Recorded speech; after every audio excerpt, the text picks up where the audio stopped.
This is PyEmu, a multi-purpose scriptable x86 emulator. I'm Cody Pierce, as you can probably read. What we're going to do is we're going to go over a little bit about emulation.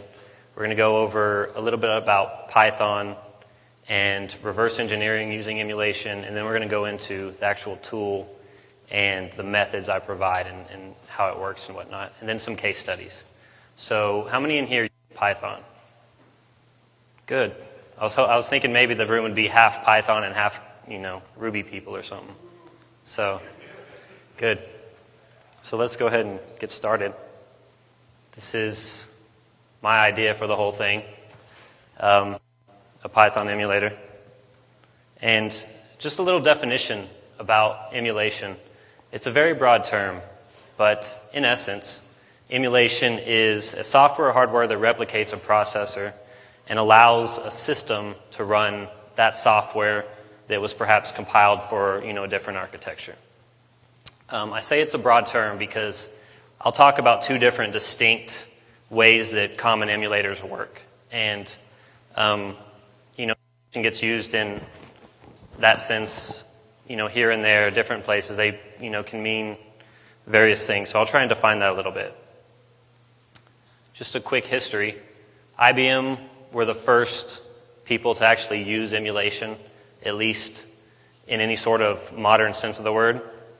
What they did is they created an emulator for the 770 processor, and they provided it for their System 360 platform.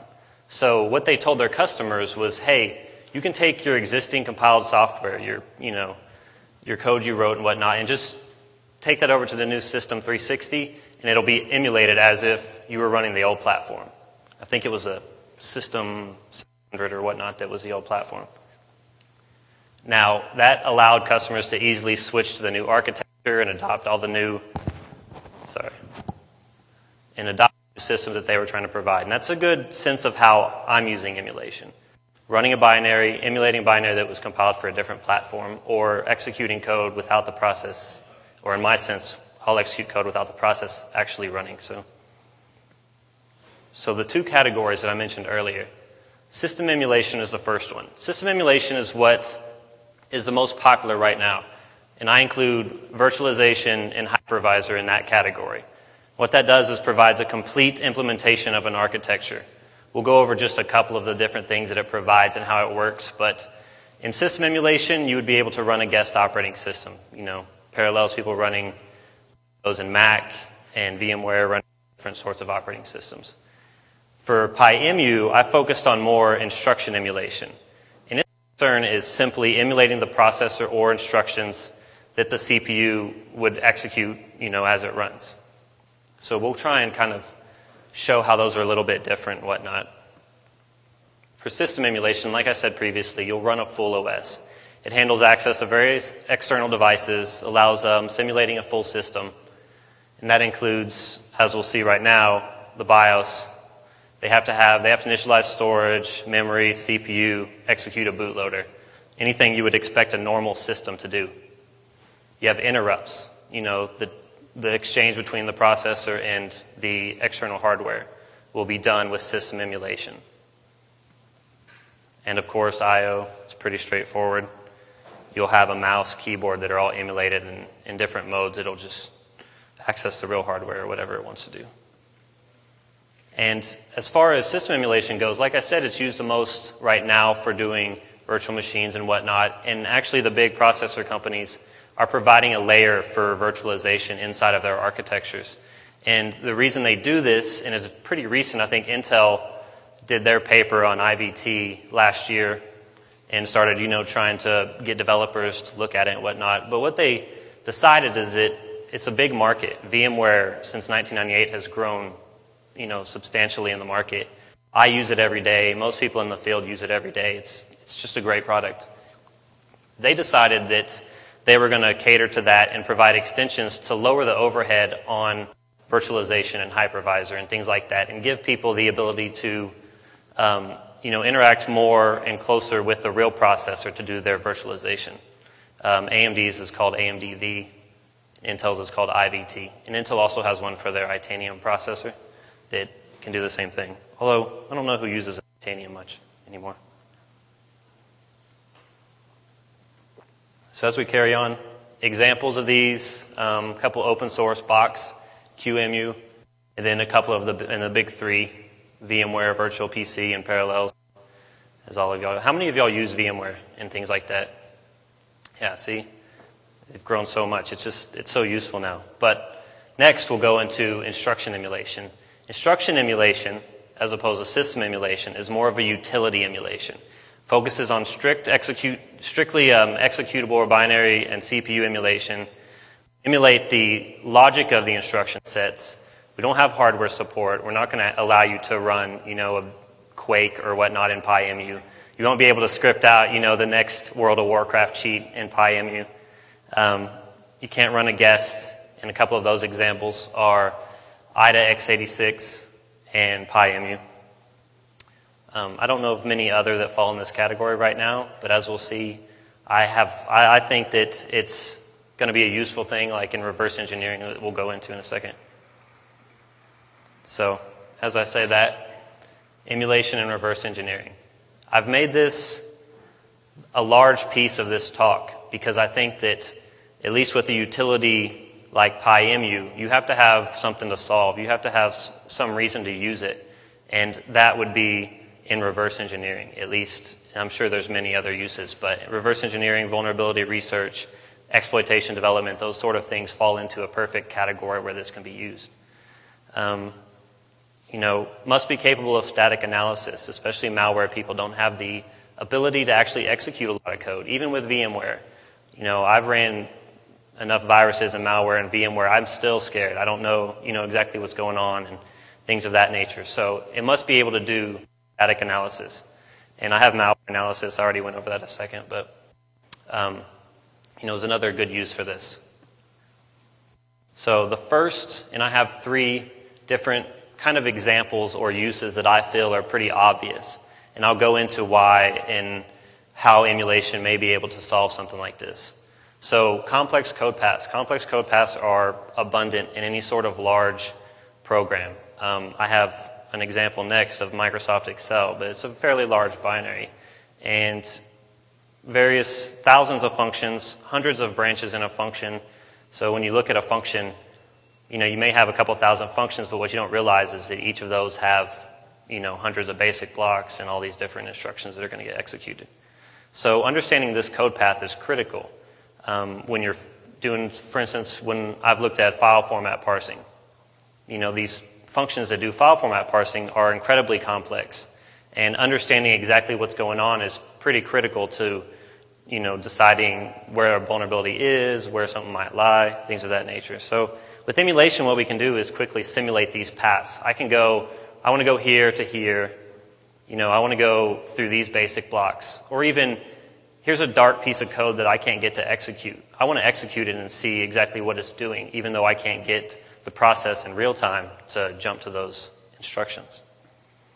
And as I said, this is actually from an example we have in our office taped on the wall that is actually 3 pages. If you notice, I cut this off. It's 3 pages long. And if you look at it, I don't know how many people use IDA in here. I think that's the largest room so far I've seen that question asked. And people do. So the green instructions and the red, or the green lines and red lines are different branches or different ways you can go on a branch. These are all basic blocks. If you look at this, you would probably just, go get coffee and forget about it. It would take you forever to reverse this out. And even with live debugging or whatnot, you would have to single step through a lot of these and check all the memory and things of that nature, and it's kind of difficult to get through and navigate. So the next one is ambiguous code. And it's kind of hard. What I try and call ambiguous code is various unknown basic blocks or blocks of code. And inside those blocks of code, they have multi-level calls. You'll have multiple calls in a single basic block with only one single branch at the bottom, right? So you also have lots of global variables used, lots of local variables used, lots of, pointer derefs, all sorts of things in a single block of code. And if you look at it and just look at that basic block, it's impossible to kind of tell what's going on because there's so much information that is needed that you have to figure out a way to define all those things. Figure out a way to say, okay, this is accessing this piece of memory, and this variable is used for this, and it contains these different things. So we can do this with emulation. We can set up different pieces of data, emulate, and determine results. And this is the example I have. You get different global variables, stack variables. I don't have any arguments in here. You see a structure being dereferenced at some point. And what is that, 4, 5 calls? So if I looked at this basic block, I would say I really don't know. And it's important to know what each basic block does.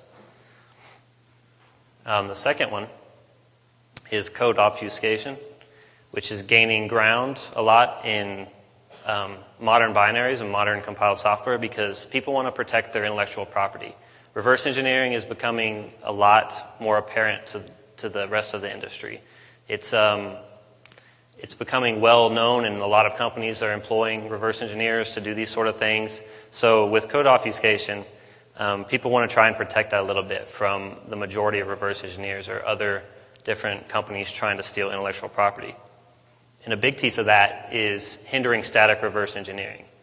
It can be used to confuse IDA. I've seen some disassemblies that just look completely wrong, instructions that are impossible to use right there. But emulation can aid in breaking that down by actually executing what is in those blocks of code and trying to gather what information is being exchanged or how relevant that information is.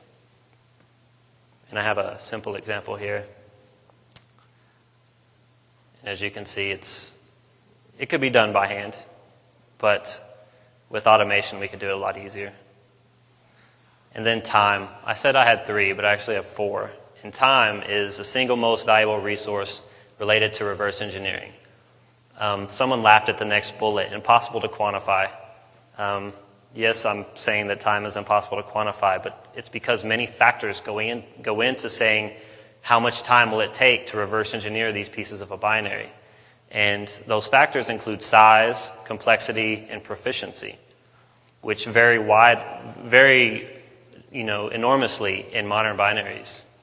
So I have an example here, again, Excel, and if you look at the bottom, this is a list of all the functions that at least IDA can recognize, and it's 27,754 functions, which may not seem a lot, but if you start looking at the length of the functions, and it's in hex if you can't see it, these functions, at least, I think it was 900 or 1,000 of those functions, maybe more, are over 4K of instructions, and that's going to be impossible to reverse engineer. But if it did take you 10 minutes per function, and you had 27,000 functions, I calculated this out. Oh, yeah, let me step back. 10 minutes per function. I don't know anybody that can reverse engineer that fast, especially things that are 4K or have more than, 1,000 instructions. So if we had Superman doing reverse engineering and it took 10 minutes per function, that would still take you 193 days, which, I guess I did quantify time a little bit.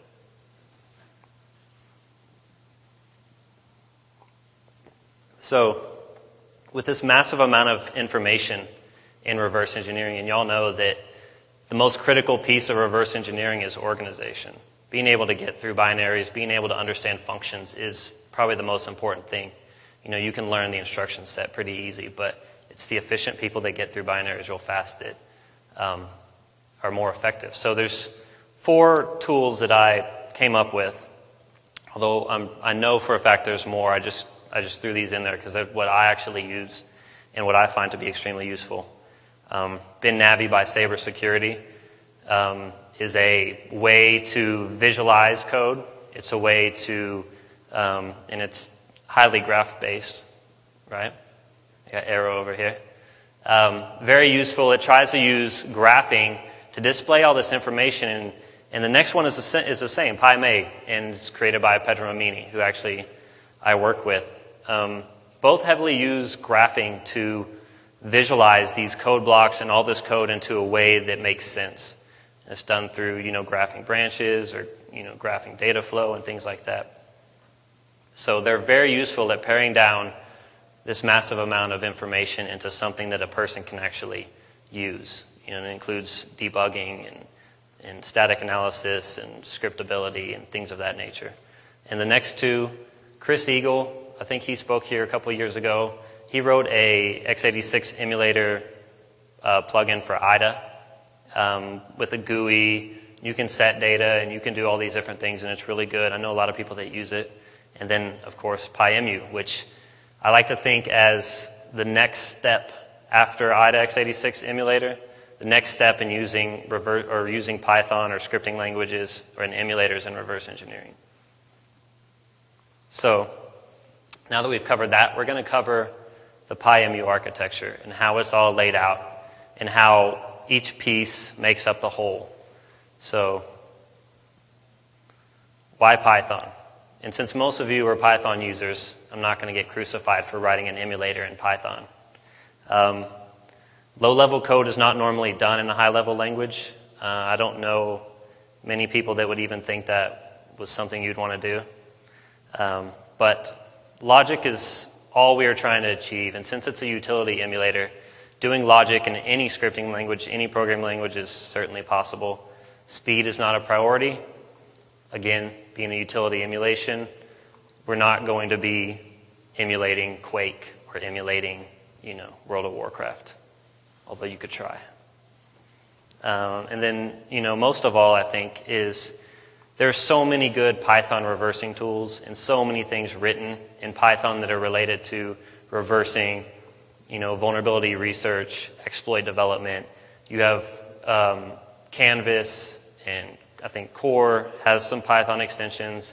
You have a lot of different third-party and, people in the community that have written libraries for it. You have PyMay and PyDebug, which we'll cover a little bit later. But all these things are helping to allow people to integrate scripting languages and scripts into achieving these tasks. So that's one of the main reasons I chose Python. So just a quick overview.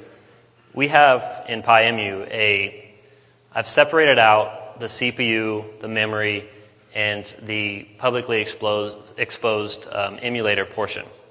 And the reason I do this is to allow more autonomous control of each subsystem.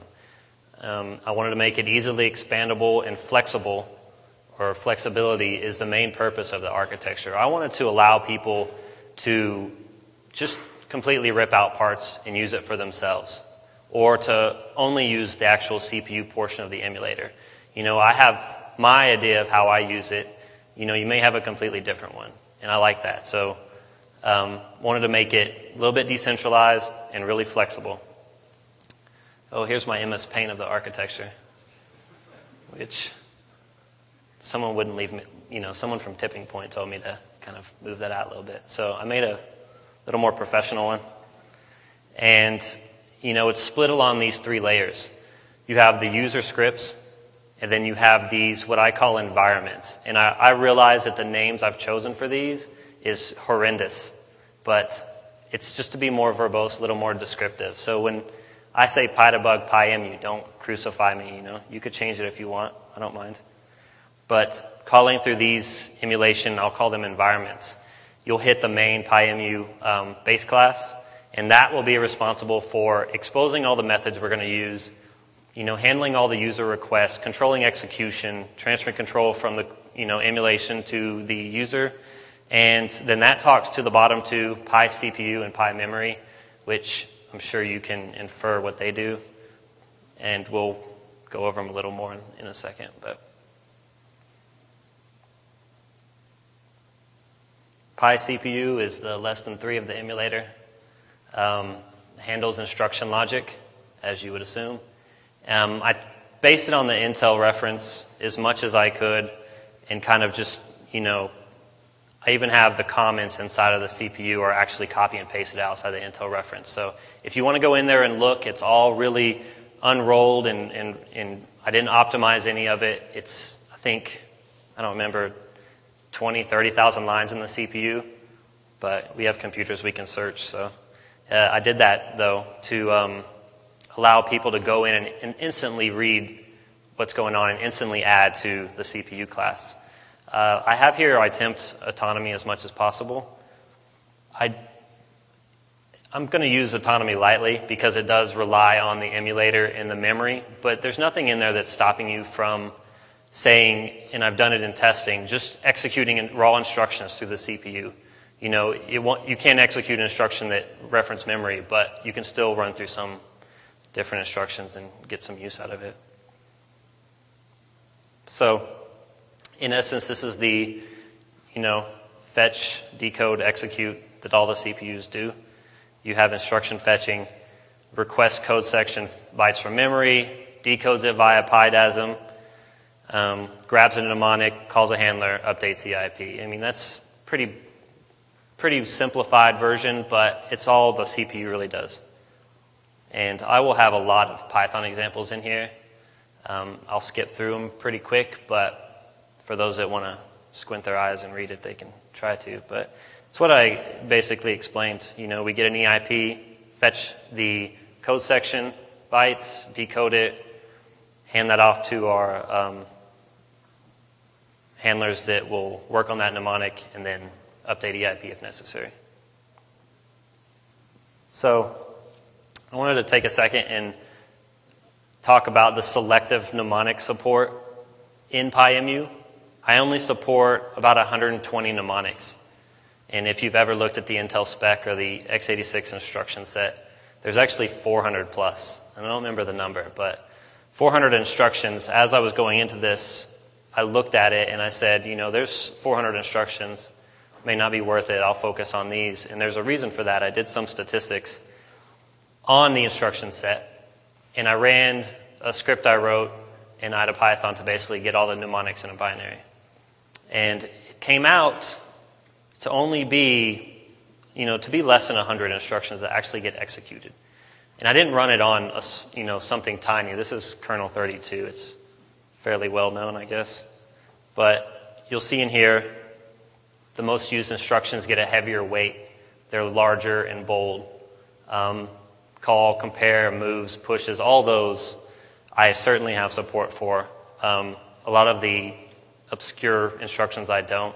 But like I said, if you want it, you can add in about 10 seconds.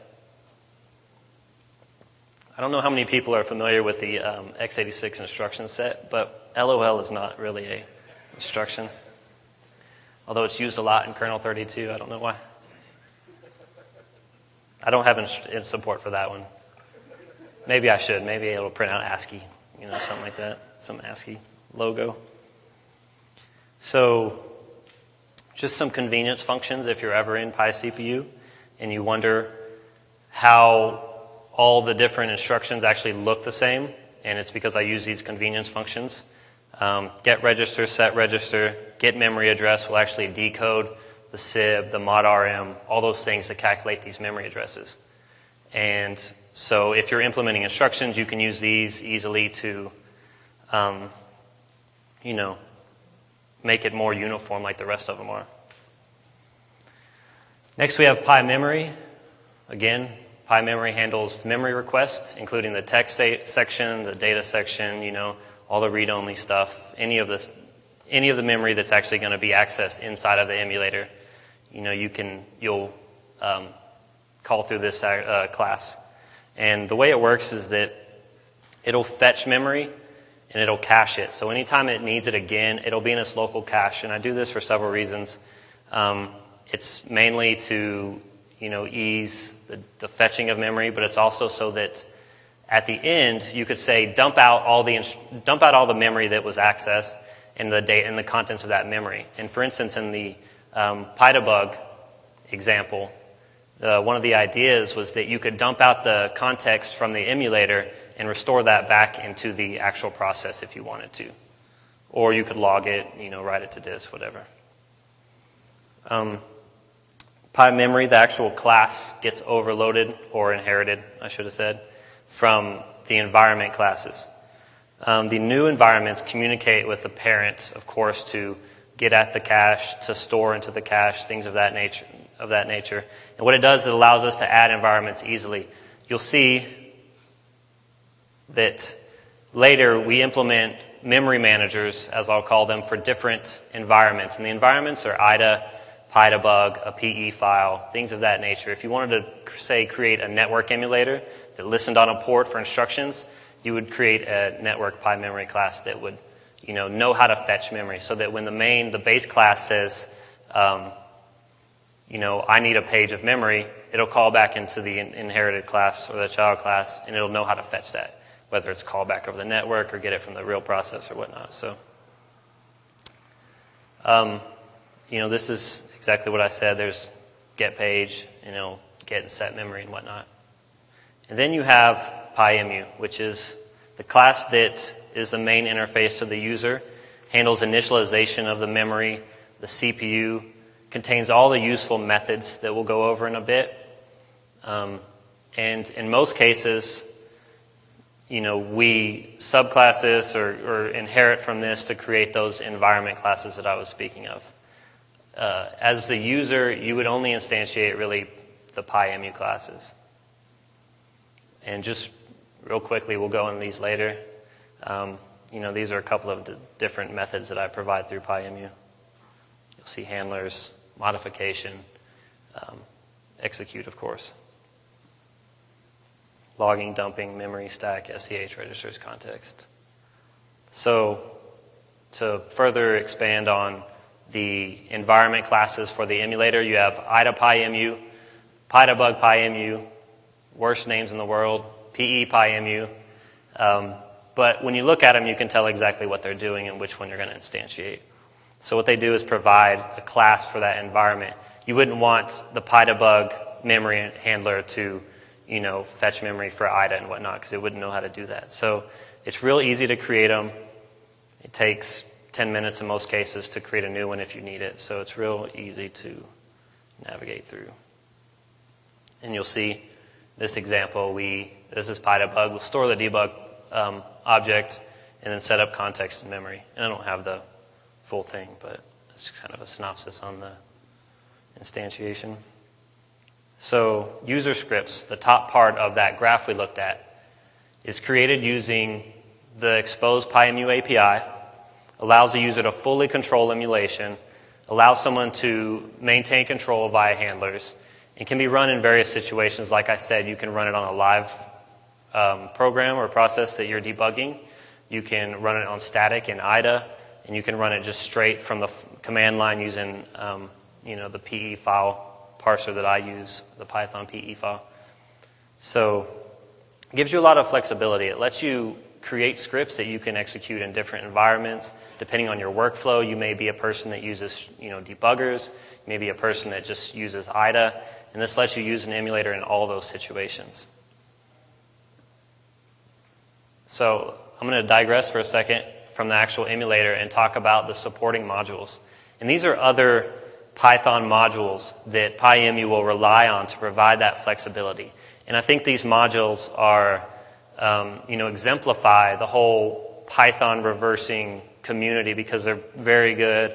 They do their job well, and I rely on them, and hopefully at some point someone may rely on PyEmu and things of that nature. So we're just going to talk about a couple of those supporting modules. PyDASM, which if I didn't have that, I would never have been able to write the emulator. It was created by Arrow, who's right over there, works for Sabre.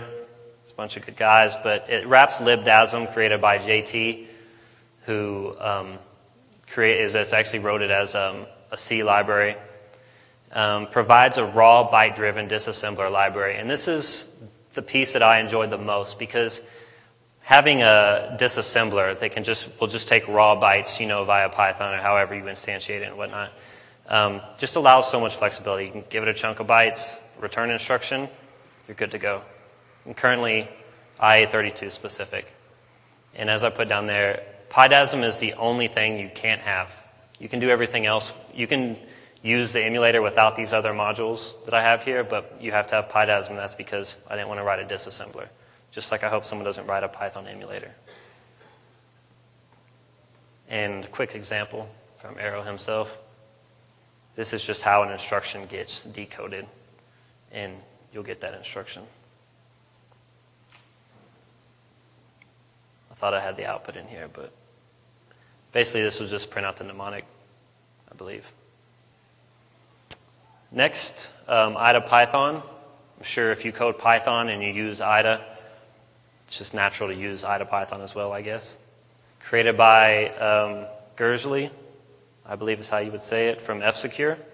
Allows Python scripts to be executed in IDA Pro, provides access to IDA's IDC and SDK functions, and also provides higher level functions that are easy to use and give you a little more flexibility inside of IDA Python. And it's a must-have for anybody that's scripting inside of IDA Pro. I use it every day. It's pretty nice. But it allows PyEmu to work in IDA without much worry. And if you look at this, just a quick example of how IDA Python is used. Fetches code refs. It'll give you all the functions in the binary. So next up, PyDebug and PyMA, created by Pedro Amini. It's over there, OpenRCE. If you haven't been to OpenRCE, you should go. It's a pretty good website. There's a lot of communities, blogs, and everything on it. But PyDebug, at least, is a Python wrapper for the Win32 debugging API. Allows you to fully script, a live debugging session. You can, of course, attach, load, set breakpoints, query memory, create all these handlers and whatnot. And like the others, allows PyEmu to be used during live analysis. So we're kind of working hand in hand with these modules to provide all these different environments. But if you work on Win32 platform, you should definitely check out PyDebug. It's extremely useful. Here's an example. I know these are hard to read up here, but it's PowerPoint. So this is just the basic. It'll set a callback to do all the breakpoints, attach to the process, and then run it. And this is actually all you need to attach to a process and execute it, so and catch breakpoints. PE file, again, created by Arrow. Just the Python madman over there. What this is a Python library for parsing PE executables. Allows scriptable access to all parts of the PE, headers, optional headers, directories like your import, your export, all those things. It's so useful for looking at different maybe packed executables and things of that nature. And again, we rely on it in PEMU to do the PE file command line stuff. So thanks, Arrow. This one will basically print out all the imports. So right now we'll go back towards the emulator and talk about using it.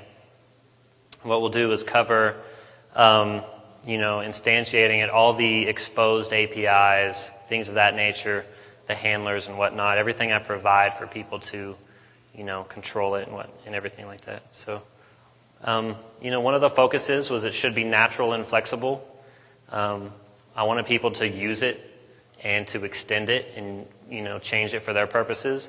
Tries to provide a logical layer to achieve RE task. We talked about a couple of the tasks that we want to achieve, and hopefully, this would be a logical way to achieve them. Provides methods for instantiating, setting variables, reading, writing memory, logging, of course, executing, and things like that. So, instantiation. 3 environments are provided. We've talked about those extensively.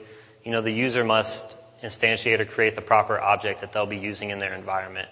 All 3 classes inherit from the base PyEmu, so when you're creating a new environment, you don't actually have to use or extend a lot of these different methods. You can just, access them through your class. And it's easily expandable, often taking a couple of minutes. So, just an example, if we're working in IDA, the first thing in the script would instantiate the IDA PyEmu, and this is what it takes to actually create your emulator. It is just a base skeleton of your emulator. From there, you can use it as you would. And I go through the setup. The setup is after you have an emulator object. These are things that you need to do in certain environments or things that you want to do in certain environments. What this includes is mapping the code and data sections. You obviously need to be able to fetch instructions, so you need to let the memory manager know that you have certain data in certain places. Setting up EIP to a proper location. For instance, in the live debugging versions in the PE file, you can specify these on the command line. and it'll tell the emulator which place to start executing code in. And what you can do is if you wanted to just say you did these things all the time, or you had you didn't want to just use them all, use the same canned phrases in each script you write, you could just take them and put them in your environment class if you wanted to. So you'll see right here, this is IDA PyEmu, and this is basically how you map the sections.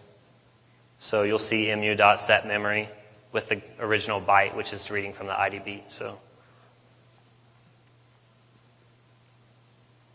I don't know how fun code is to read on a big screen, but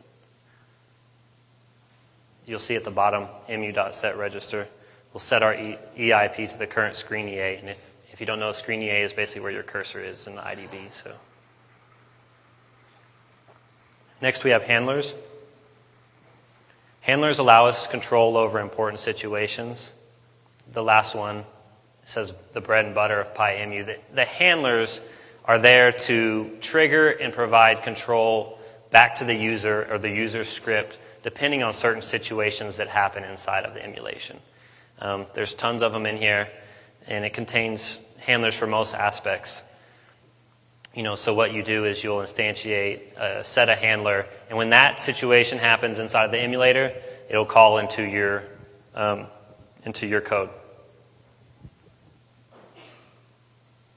So we'll go over all the handlers because I think they're pretty important, at least for, some pretty good scripts you may be writing. Register handler, and all these are self-explanatory. So return execution when a specific register is touched. So if a register gets updated, if a register gets read, anytime that register is accessed, you'll get your handler called.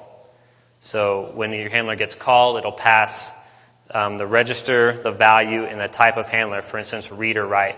So if I wanted to say, give me, or I want to log every time EAX is updated, or ECX, then you would set an ECX register handler, and when that would happen in the emulator, it would call back into you.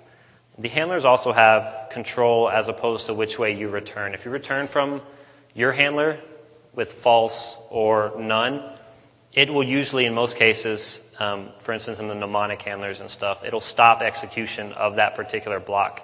So, for instance, if you had a write handler for memory and it called into you and you returned false, it wouldn't write that piece of memory. So there's a little bit of control in the way you return from the handlers.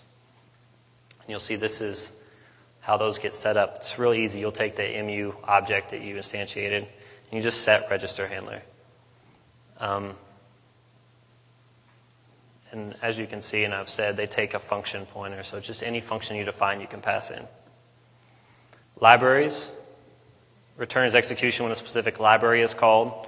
Allows you to catch external or imports that may be happening in the binary or calls outside of the loaded code base and things of that nature. Many standard library calls are actually provided to hook in the emulator. If a call is not emulated, Python tries to load the library and call the export and then emulate through that. So you can see set library handler. Malloc would actually trigger anytime malloc is called. Exception handler.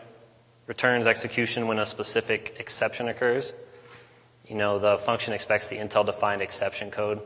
GP is a general protection fault. Things like an access violation and a memory fetch will call into your handler. I have two different ways, and I didn't really put that in the slides, for handling unknown memory request. You can either execute in fault mode or non-fault mode.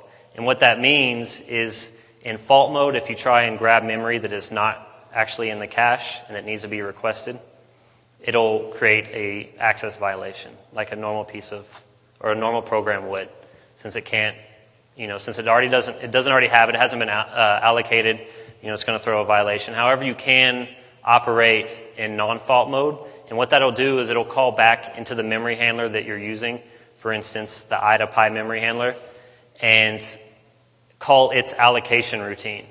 So, for instance, in the IDA one, if I execute in non-fault mode and I'm requesting a page of memory that doesn't exist, it calls into my IDA PyMemory class, and I basically return a string of A's at page size. So each time IDA hits a memory request, it won't violate, it'll continue, but it'll get a block of A's. And that can be useful in different situations. In the more live analysis ways, if you use something like that in the PyDebug PyEmu memory class, it'll actually request memory from the parent process, from the real process. So here's mnemonics. Like all the others, they're pretty self-explanatory. Return execution when a specific mnemonic is encountered. Allows the user to hook every interesting mnemonic. Can be useful for enumerating certain branches in code. I have an example later, but you could say, give me control every time compare is hit. Give me control every time a move happens. Give me control every time a call, a jump, things of that nature happen. So it's pretty useful for gathering that kind of information. And like I said, if you return false from these functions, what happens if, by example, you see a multiply or multi or instruction that have multiple prefixes before? I handle all those. But, if I set an handler on revenue or what? So you would have to specify that as a string, as a multi-byte string, right? So, you would put it in there as you would see it in normal disassembly, right? So if you do provide any of the, rep instructions or things of that nature, you'd have to be just a, rep, move, and things of those, so. And as far as, move S, move D, you would put move D, move S, things like that. So however it's defined in the Intel manual, it would be in there. And then opcode, we further take that to a more granular level, and you can do just specific opcodes. You could do only, an 8-bit immediate version of move or, things like that, and you would specify the actual hex opcode for that. And for multi-byte opcodes, you would put both of the bytes in there. So,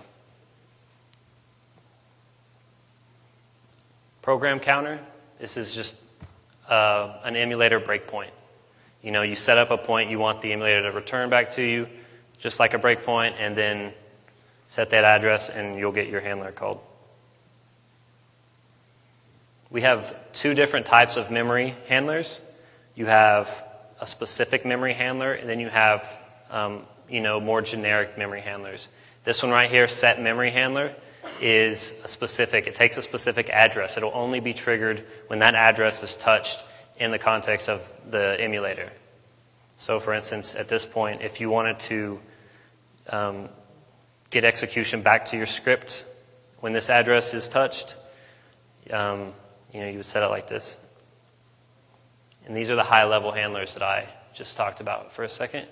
But you have memory write, memory read, memory access. If you'll notice, these don't take actual addresses because they'll happen anytime memory is touched, is read, written to, and access is read or write. So we also have stack versions of that. Anytime memory on the stack is read, write, or accessed, we'll throw control back to your handler. And then heap is the same way. So anytime the heap is read, written, or accessed. And then these down here are what the different handlers will look like in their arguments. So type would be read or write for any of the access handlers. In execution, we wouldn't be able to do much without it. Execution has 3 different arguments. All of them are, you don't have to have when you're using it, but steps is how many different instructions are going to be executed. For instance, I just want to execute one instruction. I want to do 100. You just put steps and it'll go from point A to, it'll go from EIP all the way down, however many steps, and then stop execution. You can also specify start and end, and you can do all these independently of each other. If I wanted to just say execute at this address, it would set EIP and it would start emulating. And if you did end, it would start emulating until you hit that address. So, pretty straightforward. We'll talk now just a little bit about modification. Since I tried to provide ways to modify data really easily in different forms of it, we'll just cover this for a second. It allows a user to set up and modify emulator information. You have an emulator working. You may hit your handler. You want to be able to query memory. You want to be able to set it You want to be able to pull registers, local variables, things of that nature. So I've provided these. They can be scripted and used in handlers, like I just said. All modification have a complementary fetching method. So anything you see that can set memory or set stack variables or function arguments, you can use the same thing to get them, just with the get in front. So registers in the modification spectrum. We have smart setting of registers, and what they'll do is automatically determine the size based on the name. So for instance, if you want to set AX, you don't have to specify a size. You give it data, and it'll, understand the size of that piece of data. And you can also specify a name. So for instance, if I'm in IDA, and I know that this loop and this local variable is a counter, you can name ECX at that point in the loop as your counter, and then you can query that from your script at different points. So get register counter would actually give you EAX contents, or ECXs, whichever one you set. Local variables contain function-independent storage. Local variables are set by offset from the base frame, and you can work from the base frame or the stack pointer. It depends on a different flag you set in the emulator when you create it. But if you notice, you'll pass an offset. If you're setting, you will specify the value you want to set, and then again you can name it.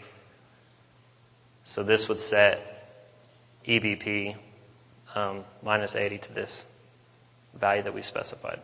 And you can do this a lot to set up certain functions to execute with whatever information and data you want. So very useful. Function arguments are pretty much the same as stack variables. You can use them with the name. You add the offset, and you provide the data, and then you can fetch them in the same way through offset or through the name, however you want to set it up. So pretty identical. And memory is very similar. We have set memory and get memory.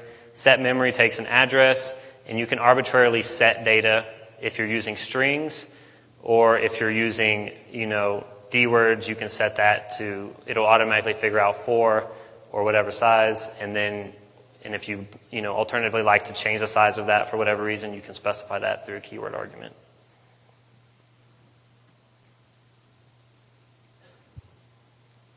And then here's a couple of the output methods.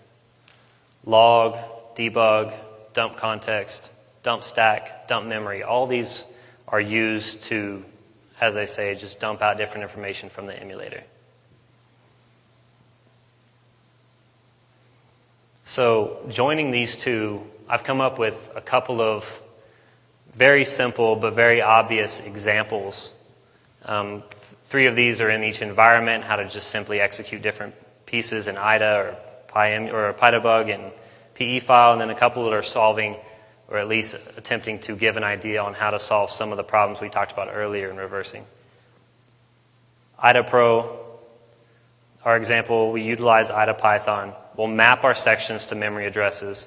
We'll allow the user to emulate a piece of a static binary and then use handlers to track certain mnemonics and register access. And as we saw earlier, when you're using IDA or IDA PyMU, you'll need to map in the code section and the data section, and you'll need to set EIP, and then execute. So as you can see, just a simple example from screen EA, I believe, it'll execute down however many steps we went to. And just as a logging purpose, if you turn debug on to 2, it'll print out each instruction that gets executed. So you can see that we carried through that binary. PyDebug, our live analysis, or our debugging version of using an emulator. Control can be transferred from the live debugger to the emulator. So if I set a breakpoint in a process, I hit that breakpoint, I can say, set up the emulator. I want to go from here to this point and see exactly what data is being accessed, or see how the process responds, or exactly what instructions are being executed. Real context information is used, which is a highlight of it, is as soon as that breakpoint gets hit, the context is copied, so our emulator has all the information that the real process would have, except the instructions aren't actually being executed. And this actually isn't in there right now, but I'm going to add it real soon. I didn't have much time. But as I said earlier, this context, you'd be able to take it and map it back into the real process and continue execution. Possibly a good case for exploit development. A guy that helped me beta test this a little bit is using it to, when a process crashes with invalid return pointer, he will emulate different instructions to see exactly what it would take to execute to that address on the stack. As we can see, this is the PyDebug PyEmu example. We set a handler breakpoint, and what this does is that this is our breakpoint that we're going to stop in and start emulating at. And inside of that breakpoint, if you will, the emulator, when it gets created, will just loop inside that emulator. So you have a command line way to just keep stepping the emulator like you would single step a debugger. And that allows you to get all the registers each time it executes an instruction. You can query memory and things of that nature. And this is just the continuation of that. And here's it ran from the command line on calc.exe. You'll see it attaches, hits a breakpoint, and then we'll start emulating. And then you can see the register. There's actually different ways you can dump all the registers. There's one that looks like WinDebug, and then there's this one which is just a little less flashy. But we'll carry on with, this is the emulator actually running. You can see EDI gets XORed, flags get set, and we can exit with X. And then PE, which would be running a static binary without IDA, without having to disassemble it and executing from whichever part you want in it, and it gets parsed and everything like that. So automatically maps the code and data to proper addresses based on what's in the PE file. And, since Python is, at least for the most part, cross-platform, you could use this on a Linux machine or things of that nature, as long as you have PE file. This is our setup and instantiation. And you'll see this is the whole thing. This is the whole script. So it'll just take in the executable to use, the address you want to start emulating at, and what it's going to do is basically print out all the instructions that got executed. So similar to the PyDebug one, maps the addresses, loads the sections, and then emulates through for our step count. And like I said, these are examples of just the bare bones way to use these different environments. So you can definitely expand on this. And here's the 3 different examples I have that correlate more to our problems in reverse engineering. This first one is tracking memory access. Often a reverse engineer needs to know what exactly is going on in a function. I want to know when memory writes happen. I want to know when memory is read. I want to know if it's our memory that's being read or our memory that's being write to. Vulnerability research is pretty large. You have a string in memory. You want to see if anything ever touches that string. You would want to do something like this. And what we'll do is use a memory handler to trap access to segments of memory and whatnot and get notified. And you'll see that you also get provided the address, what is at that memory location, and whether it's a read or a write. So to do that, I set up a memory handler. Set register, set a handler, and then I'll execute. You can see I use a start and an end. And when it's actually ran in the IDA, you'll see that our memory access handler gets hit when memory is touched. And you can make it a little more specific using stack or the heap versions. But as an example, I just used the memory access one. And if you'll notice, there's the first argument on the printout at the bottom is the address, and then what's at that address, the size of the request, and whether it's a read or a write. Path enumeration, when we talked about complex code paths, we talked about needing to go from point A to point B, or figure out why a process can't get to a certain basic block. And with that, you can use something like this. It's a simple example of logging the branch logic used and what data is being compared in that branch. So we'll set a mnemonic handler to hook compare. And since our handler receives the values, we can get an idea of what exactly is going on in this function or this piece of code. And it's potentially time-saving when looking at 100-node functions or, a large piece of data. And what we'll see is, as we've seen before, except this time we're going to set some stack variables to our values, and then we'll set a handler and execute. And you can see right here, there's 2 compares hit. Both of them get hit. We can see what was in operand 1 and what was in operand 2. And the second one, you can see it was being compared to 2. So it could be very useful for finding different code paths, especially in a live debugging way, and certainly in IDA if you can set up the memory and the values properly. So the third one is return value enumeration. This will exercise a function with varying arguments, and it'll record the return values.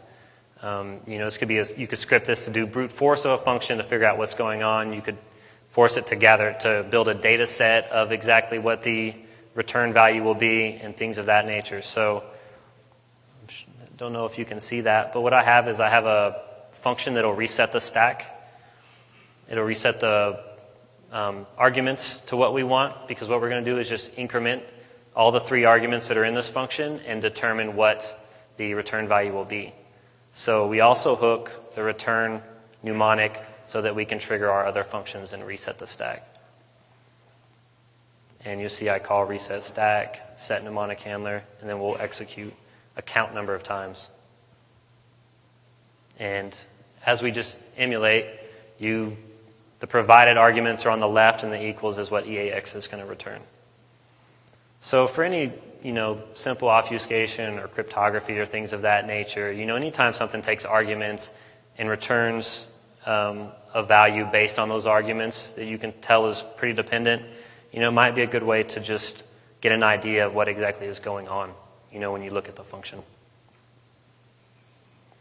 So to wrap up a bit, PyEmu is just another tool in the reverse engineering toolbox. It's viable in reverse engineering. I think it can be used in many different situations, not only reverse engineering, but exploit development, vulnerability analysis, things of that nature. And scripting languages will be everywhere in the future. Any good tool that coming out should have an exposed API or exposed methods to get at different internal information. And open extensible code can be modified and expanded by anybody. I've tried to make it, like I said earlier, real verbose and not very optimized so that you can get in there first time you look at it and just get at modifying what, to do whatever you want it to do. Some limitations. Manual interaction is still required. You saw we had to set up some different variables. I think that's necessary. I don't think anybody will be able to really solve that without maybe live debugging or live analysis. Lack of peripheral emulation. You can't run World of Warcraft on it. It won't create a video card interface for you. I need to have better library emulation. I have in the works, or that are already in there, a lot of the basic, Win32 ones like alloc and receive and things like that. But I'd like to have a comprehensive set. And I think with having a more open, platform like PyEmu is in Python, it'll be easier for other people to add and then contribute and whatnot. So lower level OS emulation, it'd be nice. And more supported instruction sets. And I say instruction sets meaning, ARM, MIPS, things of that nature, for those other people that aren't just x86 specific. So let's go ahead and just, any questions people might have? None? Charlie? I do have thread support in there. I don't have library hooks for the create thread or anything like that, but I do keep Win32 specific information. I have the TEB, the TIB, the PEB. I have, the descriptor tables and things like that. So adding a hook for create thread, it wouldn't be very hard. And I also store inside of an OS object, I store all the information for each thread, and I store a list of all the threads. So it'd be very simple to just hook it, create a new thread, and carry on. Anybody else? We say that for the time being, it's kind of a window Because I don't see any kind of airflow there, and there's no swing ratio for intake. I have I have int3. I can add things like that. I have one for just, there's an instruction just int and then interrupt a vector, and it would be super easy to add. The thing is, I don't have an ELF parser in Python, and I didn't necessarily look very hard. But if there is one out there, or somebody else decides to create one, it would be very easy to just move it to Linux. Any more? No? So just a couple of references I mentioned throughout the history and whatnot. I wanted to thank some people. I gave them all nicknames. I don't know if they'll like their nicknames, but they have them. So, Nemo from Feline Menace helped me a lot. Mark Eisenbarth helped me a lot and helped me with the initial stuff. And then the other people on my team, Cameron, Mark, Pedram, or Cameron, Aaron, Pedram, and then whatnot. So here's where you can get the code. It's the longest URL I've ever seen, but it'll be on the Black Hat site. It'll be on, various other sites. So you can always email me to get, the best URL if you don't want to type this out. But like I said, this is just my ploy to get you to go to OpenRCE. And, there it is. So that's it.